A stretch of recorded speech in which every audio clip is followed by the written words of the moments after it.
नीतीश जी ने कुछ नहीं किया। नीतीश जी बस सड़क बनवाने में लगे हुए हैं, जो कि आज बनवाते वो कल टूट जाता है। पुल बनवाने में लगे हैं तो उस पुल पे उन्हें बैठ जाना चाहिए और देखना चाहिए कि क्या हो रहा है बिहार में। आप शराब को ही देख लीजिए, दिखता नहीं है कि हर घर बिकता है। मैं यही बोलना चाहती हूँ कि बिहार की लड़कियाँ बहुत ही होनहार है, उन्हें आगे बढ़ने का मौका देना चाहिए। वो जो भी पढ़ रही हैं, आगे बढ़ रही हैं, कुछ भी कर रही है, उसमें उसके पेरेंट्स का और उनका मेहनत है। सबसे पहली बात, सब चीज़ अलग है। इतनी कड़ी सजा बनाएंगे कि कोई हिम्मत नहीं करेगा। बस उसको तुरंत मौका, तुरंत मार, जो भी करना वो तुरंत कर देंगे। आप देख रहे हैं स्वराज भारत लाइव, सच कहने का साहस। नमस्कार, मैं हूं विक्रांत और आप देख रहे हैं स्वराज भारत लाइव। आज हमारे साथ मौजूद हैं यहाँ पे सुप्रिया खेमका जी। मैं बता दूं कि सुप्रिया खेमका के बारे में कि ये जन अधिकार पार्टी के राष्ट्रीय महासचिव और महिला सेल की प्रवक्ता हैं। तो आइए हम राजनीतिक संबंधित, चुनाव संबंधित और इनकी पार्टी जो है महिलाओं के लिए क्या कर रही है, आज हम इनसे जानेंगे। स्वागत है मैम आपका स्वराज भारत लाइव में। मैम, जन अधिकार पार्टी में आप महिला प्रवक्ता हैं और हम चाहेंगे कि आपकी पार्टी जो है खासकर महिलाओं के लिए क्या कर रही है। महिलाओं की सबसे पहले तो सुरक्षा। आप देख रहे हैं आए दिन महिलाओं के साथ कैसा दुर्व्यवहार हो रहा है। उसके लिए कोई भी किसी तरह का कोई कदम नहीं उठा रहा है। आरोपी को सुरक्षा दी जा रही है और पीड़िता के परिवार को दबाया जा रहा है, जिसके लिए कोई आगे नहीं बढ़ रहा है। तो हमारे पप्पू यादव जी सबसे पहले महिलाओं को सुरक्षित करेंगे कि वो 2 बजे रात में भी अपने घर से एकदम सुरक्षा से निकल सके, कोई आंख उठा के उनकी तरफ देखे भी नहीं। एक ऐसा माहौल हो जहां महिला एकदम सुरक्षित हो, किसी तरह का उन्हें कोई भी परेशानी नहीं हो। उनके शिक्षा के लिए, बाल विवाह पे रोक के लिए, हर चीज़ के लिए वो कदम उठाएंगे। उन्हें स्कूटी देंगे ताकि उनकी शिक्षा में कोई परेशानी नहीं हो, उन्हें आने जाने में कोई परेशानी नहीं हो, वो अच्छे से अपनी पढ़ाई कर सके, किसी के ऊपर डिपेंडेंट नहीं हो। क्योंकि आज महिलाएं ही देश का भविष्य है। अगर वो पढ़ी लिखी होंगी, सुरक्षित होंगी, तो उनके बच्चे भी होंगे, सब कोई अच्छा होगा, देश का माहौल अच्छा होगा, घर का माहौल अच्छा होगा, सब जगह का माहौल अच्छा होगा। तो महिलाओं को तो सबसे पहले शिक्षित होना ही चाहिए। तो शिक्षित होने के लिए उनके सुरक्षित भी ज़रूरी है होना है। तो सबसे पहले हम उनके सुरक्षा पे भी कदम उठाएंगे। हर तरह के उन पे ध्यान दिया जाएगा। रही बात मैम महिला सुरक्षा की बात आप बोल रहे हैं और नीतीश कुमार जी कहते हैं कि हमारे राज्य में महिला की प्राथमिकता हर जगह दी गई है। और शिक्षा की बात आप कर रहे हैं, तो शिक्षा की बात को लेकर हाल फिलहाल नीतीश कुमार जी ने कहा कि पहले जो है युवाओं की ज़्यादा भागीदारी थी। इस बार जो है लड़कियां जो है मैट्रिक में लड़कों से ज़्यादा मतलब जो है एग्ज़ाम में भी भागीदारी अपना रही है, यानी लड़कियां जो ज़्यादा शिक्षा के लाइन में आगे बढ़ी है और आप बोल रहे हैं आगे ही नहीं बढ़ी है। इसमें नीतीश जी ने कुछ नहीं किया। नीतीश जी बस सड़क बनवाने में लगे हुए हैं, जो कि आज बनवाते वो कल टूट जाता है। पुल बनवाने में लगे हैं तो उस पुल पे उन्हें बैठ जाना चाहिए और देखना चाहिए कि क्या हो रहा है बिहार में। जो भी वो लड़कियां पढ़ रही है तो अपने मेहनत से पढ़ रही हैं। और मैं यही बोलना चाहती हूँ कि बिहार की लड़कियां बहुत ही होनहार है, उन्हें आगे बढ़ने का मौका देना चाहिए। वो जो भी पढ़ रही हैं, आगे बढ़ रही हैं, कुछ भी कर रही है, उसमें उसके पेरेंट्स का और उनका मेहनत है, जो कि उसमें नीतीश सरकार का कोई भी हाथ नहीं है, बिल्कुल भी हाथ नहीं है। वो दिए ना, साइकिल दिए हैं, कितनों को साइकिल दिए, कितने को साइकिल दिए, 2-4 को दिए और उसी फोटो को 75 बार दिखाया गया। वो तो कह रहे हैं उनके कहने से नहीं होता है। हम आम जनता के बीच रहते हैं। आज हम भी देख रहे हैं कि लड़कियां साइकिल पे घूम रही है, साइकिल से पढ़ने जा रही है। वो एक फोटो को 75 बार दिखाया जाता है, एक ही लड़की को नहीं। तो आप एक बार गूगल करके देख सकते हैं, एक ही लड़की की फोटो को इतने बार दिखाया जाता है और बस बोला जाता है साइकिल दिए, साइकिल दिए, शिक्षा पे ध्यान दे रहे हैं, बाल विवाह को रोक रहे हैं। ऐसा कहीं कुछ नहीं हो रहा है, सब कुछ हो रहा है। आप शराब को ही देख लीजिए, दिखता नहीं है कि हर घर बिकता है। पहले से भी माहौल ख़राब हो गया, अब वो ब्लैक में मिल रहा है। जो नॉर्मली लोग खरीद के पी लेते थे, अब ब्लैक में खरीद रहे हैं, हर कुछ अपना बर्बाद करके पी रहे हैं। तो कहाँ किसी भी योजना पे उनका ध्यान नहीं है। जो भी किए थे वो कुछ भी नहीं उनका ठीक से सफल हुआ। तो शिक्षा की योजना में आपको क्या क्या कमियां दिखती है बिहार में? हर जगह सरकारी स्कूल में देख लीजिए, क्या कोई भी नेता अपने बच्चे को सरकारी स्कूल में पढ़ाएंगे? नहीं पढ़ाएंगे। अभी लॉकडाउन में लोगों को इतनी परेशानी है, लेकिन कोई भी प्राइवेट स्कूल फ़ी माफ़ नहीं कर रहा है। जबरन फ़ी लिया जा रहा है, पेरेंट के साथ बदसलूकी हो रहा है, सब कुछ हो रहा है। अगर कोई वीडियो बनाने का कोशिश कर रहा है कि अगर हम दिखाएंगे आगे, तो उसका मोबाइल, इतना स्कूल को हिम्मत हो गया है कि मोबाइल उसका छीना जा रहा है, पेरेंट्स के साथ बदसलूकी हो रहा है। क्यों? क्योंकि सरकार चुप बैठी है। बाढ़ आई तो चुप थी, कोरोना में चुप थी, मुजफ्फरपुर में जब छोटे छोटे बच्चे मर रहे थे तब चुप थी, हर जगह चुप है। तो सबका मनोबल बस इसलिए बढ़ गया। इसीलिए बिहार में सरकार बदलना बहुत ज़रूरी है। आपने महिला सुरक्षा की बात कही, अगर आपकी पार्टी की सरकार बनती है यानी पीडीए की सरकार बनती है तो महिला सुरक्षा के लिए मतलब कैसे क्या करेंगे? सुरक्षा की बात तो हर पार्टी कर रही है कि हम महिला सुरक्षा करेंगे, महिला सुरक्षा की जिम्मेदारी हमारी होगी, लेकिन कैसे, उसका क्या रोड मैप आपके पास है कि महिला को वाकई में सुरक्षित मिलेगा? कुछ ऐसा मैप रखिएगा जनता के बीच जो कि महिलाओं को भी लगेगा कि नहीं वाकई में। पार्टी सारी बात जरूर कर रही है कि हम लोग महिला को सुरक्षित करते हैं। ये हम लोग आज नहीं, नीतीश जी के साथ में नहीं, लालू जी के टाइम में भी देखे, लेकिन तब तक कोई लड़की सुरक्षित नहीं है, कोई भी सुरक्षित नहीं है। हम एक ऐसा नंबर जारी करेंगे जिससे महिला कभी भी बस एक नंबर डायल करने पे उनके पेरेंट्स तक, प्रशासन तक खबर चली जाएगी कि वो सुरक्षित है या नहीं है, उनको सुरक्षा की ज़रूरत है। हर जगह सीसीटीवी कैमरे का भी पप्पू जी ने बात किया है कि हम लोग हर जगह सीसीटीवी कैमरा लगवाएंगे जिससे तुरंत नज़र प्रशासन का हर एक जगह में, हर एक रोड पे रहेगी, जिससे भ्रष्टाचार भी घटेगा, हर जगह नज़र रहेगी हमारी, तो महिलाएं सुरक्षित रहेंगी। और सबसे पहले तो इतनी कड़ी सज़ा बनाएंगे हम लोग, इतनी कड़ी सज़ा बनाएंगे अगर कोई दुर्व्यवहार करता है कि अगली बार कोई उस सज़ा के डर से हिम्मत नहीं करेगा लड़कियों की तरफ, किसी की बहन बेटी की तरफ आँख उठा के देखने का। सबसे पहली बात, सब चीज़ अलग है, इतनी कड़ी सज़ा बनाएंगे कि कोई हिम्मत नहीं करेगा, बस उसको तुरंत मौका, तुरंत मार, जो भी करना हो तुरंत कर देंगे।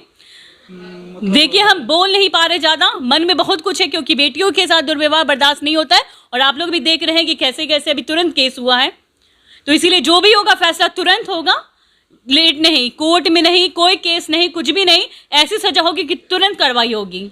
आपने हेल्पलाइन नंबर जारी करने की बात कही, जबकि बिहार सरकार भी महिलाओं के लिए हेल्पलाइन नंबर जारी की है। हाँ, आप उसमें फ़ोन करके देखिए, फिर आपको क्या रिप्लाई मिलता है पता चल जाएगा। आप तुरंत फ़ोन करेंगे, उसमें रिप्लाई मिलेगा नहीं, देखिए इस पे हम लोग बात नहीं कर सकते हैं, हमारी ये नहीं है। ये तो चीज़ तो झेली हुई है और झेल रही है, तो कैसे यकीन करेगी कि आप जो हेल्पलाइन नंबर जारी की वाकई में उसका समाधान होगा? इसके लिए आप वोट दीजिए पप्पू जी को और इस बार देख लीजिए। नहीं तो पप्पू जी ने कहा है ना कि अगर वो कामयाब नहीं हुआ है कुछ करने में, बिहार को बदलने में, बिहार में आप बोल रही हैं वोट दीजिए तो पप्पू यादव जी दिखाएंगे, तो बिना दिए तो कैसे दिखाएंगे? जनता तो वोट देकर परेशान है। वोट देकर कई सरकार लाए हैं, नीतीश जी को लाए हैं, लालू जी को लाए थे, लेकिन उसके बाद फिर पप्पू जी को लाएंगे, तो फिर कितने को लाएंगे? हर कोई दावा कर रहा है ना ये। तो मैं क्वेश्चन पूछना चाहती हूँ, कोरोना में आपने नीतीश जी को कहीं देखा? तो नीतीश जी को नहीं देखा, नीतीश जी का तो पप्पू जी को देखा या नहीं देखा? पप्पू जी को देखा या नहीं देखा, ये बताइए। बिल्कुल अपने अपने स्तर से। तो बस पप्पू जी किए, कोरोना में नीतीश जी क्या किए? बाढ़ में नीतीश जी को देखा आपने? कहाँ थे वो? कहते हैं ना कि हम नहीं निकल पाए, उनके पार्टी की तरफ से मदद मिली है। नहीं, उनको निकलना चाहिए। वोट मुख्यमंत्री वो है, पप्पू जी सत्ता में ना होते हुए भी वो रोड पे थे, दिन रात रोड पे थे वो। तो वो मुख्यमंत्री थे, तो मुख्यमंत्री रहते हुए वो घर तो नहीं जाएंगे ना, वो तो फिर भी तो दिखेंगे ना, क्यों नहीं जाएंगे? वोट मांग के हमारे कार्यकर्ता मदद नहीं, वोट मांगते वक्त वो बोलते हैं जनता के सेवक हैं, हम मंत्री नहीं हैं, हम जनता के सेवक हैं, हम आम जनता की सेवा करेंगे। तो सेवक है तो बाहर निकलो। तो उनका तो कहना है कि हमारे कार्यकर्ता मदद कर रहे हैं। कार्यकर्ता नहीं, तुम निकलो तब तो तुमको जानेंगे हम। कार्यकर्ता कैसे निकलेगा? कार्यकर्ता ठीक है निकला, हम नहीं जानते कार्यकर्ता को। पप्पू जी निकले ना, इनके पास कार्यकर्ता की कमी है। नीतीश जी का कहना है कि मदद से मतलब होनी चाहिए कि जो नहीं, कोई मदद नहीं मिला, भूखे बच्चे होना चाहिए, कोई मदद नहीं मिला। मेरे मोहल्ले में देखे, हर एक जगह देखे हैं, कोरोना में, बाढ़ में बच्चों को भूख से मरते, बीमार होते, इलाज के बिना मरते। कोरोना में आपने एनएमसीएच का हालत देखा था, ऑक्सीजन लेके खुद मरीज घूम रहा है, कोई देखने वाला नहीं। डॉक्टर उतनी दूर से खड़े रहते हैं और बोलते हैं नहीं नहीं हम नहीं छुएंगे, आप अपना ऑक्सीजन खुद उठा के लेके आइए, मेडिसिन शॉप पे जाइए, खुद दवा खरीद के लेके आइए। स्वास्थ्य की बात आप कर रहे हैं, अगर आपकी पार्टी की सरकार बनेगी तो स्वास्थ्य के लिए आपके पास क्या मैप है? सब कुछ के लिए मैप है। सरकारी सुविधा अच्छे होंगे, अस्पताल में अच्छी सुविधा मिलेगी, इलाज मिलेगी, सारे मरीज पे ध्यान दिया जाएगा, चाहे वो बहुत अमीर का हो चाहे वो गरीब का हो, सबके साथ इक्वल एक समान ये होगा। किसी भी चीज़ के लिए पैरवी की जरूरत नहीं होगी कि हाँ आपका अगर पैरवी है तो आपका अच्छा ट्रीटमेंट है, अगर पैरवी नहीं है तो तुम बाहर रहो, अपना ऑक्सीजन खुद उठाओ या फिर अपना इलाज खुद करो या मर जाओ, या जो होना है वो चीज़ नहीं होगा। सबके साथ इक्वल व्यवहार होगा और सबका इलाज होगा, सब अच्छे होंगे। युवतियों की सुरक्षा की बात आपने कही, ठीक है, लेकिन युवतियों को आगे बढ़ाने के लिए, उनके रोजगार के लिए, उनकी शिक्षा और आगे बढ़े, उसके लिए आप क्या कीजिएगा? सबसे पहले तो जागरूक करेंगे हम लोग। आज बेटियों को घर से बाहर भेज, जागरूक है आज, हमको नहीं लगता है कि युवतियों को, लड़कियों को आपको पता है अगर हम लोग भी अभी घर, मैं शादीशुदा हूँ, अगर आज हम भी घर से बाहर अगर 11 बजे के बाद रहते हैं तो मेरे घर वाले के दिल की धड़कन बढ़ जाती है। ठीक है, अगर सुरक्षित होंगे बच्चे तो पढ़ने के लिए, किसी भी चीज़ के लिए अगर वो घर से बाहर जाते हैं तो कोई परेशानी नहीं होगा। माँ बाप को जागरूक करेंगे, सब जगह का माहौल अच्छा होगा तो इजीली वो कहीं भी आ जा सकेंगी, पढ़ सकेंगी, शिक्षा का माहौल होगा। नहीं, मैंने सुरक्षा की बात तो आपने पहले ही बता दी। मैं ये कह रहा हूँ कि उनको आगे बढ़ाने के लिए आपके पास क्या है, मतलब कैसे आगे बढ़ाइएगा। जागरूक की बात भी बोले तो जागरूक तो है ही।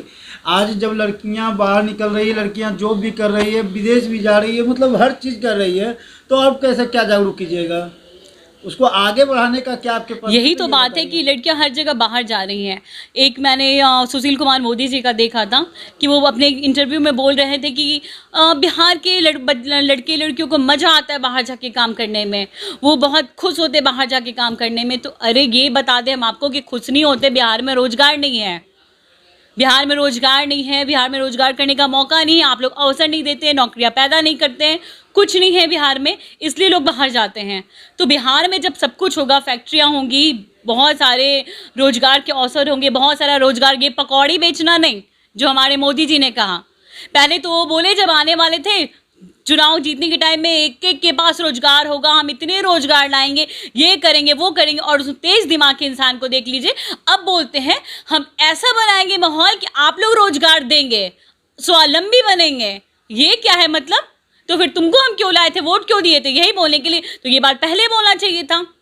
सबके पास रोजगार होगा तो खूब लोग जागरूक होंगे, हर जगह दिखेगा कि रोजगार है। बात है ना, जब मोदी जी कह रहे हैं कि आप पकौड़ा बेचो, नहीं आप स्वावलंबी बनाएंगे, हाँ। मतलब आपको आत्मनिर्भर बनाएंगे। ये तो अगर किसी इंसान को स्वावलंबी पकौड़ा बेच के, वो तो वही बोलना चाह रहे हैं ना, पकौड़ा बेचो और 4 को प्लेट धोने के लिए रखो, तो ये हो गया स्वावलंबी बनना, और 4 बेरोजगार वाले हो गए। आपके पार्टी के पास रोजगार के लिए क्या है? बिल्कुल होगा, बिल्कुल होगा। पप्पू जी ने कहा कि वो चीनी मिल जो बंद है उसको खुलवाएंगे, बहुत सारे और फैक्ट्रीज लगवाएंगे, यहाँ पे बहुत कुछ करवाएंगे।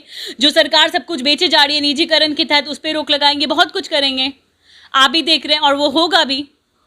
तो बेरोजगार होगा, लोग जागरूक होंगे, बच्चियों को भी अपने पढ़ाएंगे, जब सुरक्षा होगी तो बच्चियों को पढ़ाएंगे, हर कुछ करेंगे, लड़कियां भी घर से इजीली बाहर निकल सकेंगी। जो आज मीडियम क्लास की औरतें हैं, तेजस्वी यादव जी ने कहा कि अगर उनकी सरकार बनेगी तो सरकार बनते ही 10 लाख युवाओं को रोजगार देंगे। अच्छा, इस पर क्या कहेंगे? उनके पापा ने भी बहुत कुछ कहा था, पर क्या किया उन्होंने? अपनी बेटी की शादी में क्या किया, हर कुछ में क्या किया? वो तो बस कहते ही हैं, इसके अलावा वो और कुछ करते नहीं हैं। तेजस्वी यादव वो तो कह रहे हैं कि हम युवा का नेता हैं, युवा का नेता कहा जाता है उनको, और जिस तरीक़ा से बोल रहे हैं कि अपना वादा हम पूरा करेंगे, वो तो बस बोलते ही है ना। इसके पहले भी जब वो उप मुख्यमंत्री बने थे तो वो क्या क्या किए बता दीजिए ज़रा हमको, कैसा उनका रिस्पांस था, क्या किए वो, कुछ एक आध बारे में हमको बता दीजिए तो हम भी जाने ज़रा। पहले तो उनका घर का मुद्दा तो उनसे संभला नहीं, उनके खुद की बहू तो उनके यहाँ सुरक्षित थी नहीं, तो फिर दूसरे को वो क्या सुरक्षा देंगे? दूसरे की बहन बेटी बहू को क्या सुरक्षा देंगे? उनकी घर की, जब खुद की बहू सुरक्षित उनके खुद के आंगन में नहीं थी तो दूसरे की बहू बेटी को क्या सुरक्षा देंगे? हमको ये बताइए। धन्यवाद मैम आपका। ये थे सुप्रिया खेमका जी, जो जन अधिकार पार्टी से राष्ट्रीय महासचिव और महिला सेल की प्रवक्ता है। इन्होंने सत्ता पक्ष सरकार पर भी कई आरोप लगाए हैं और तेजस्वी यादव पर भी इन्होंने कहा कि वो सिर्फ बोलते हैं, करने वाले हैं नहीं। वो उप मुख्यमंत्री बनने से पहले भी काफ़ी कुछ कहा था लेकिन कुछ नहीं किया। तो इसी तरह तमाम खबरों से आप जुड़े रहें, आप देखते रहें स्वराज भारत लाइव। धन्यवाद।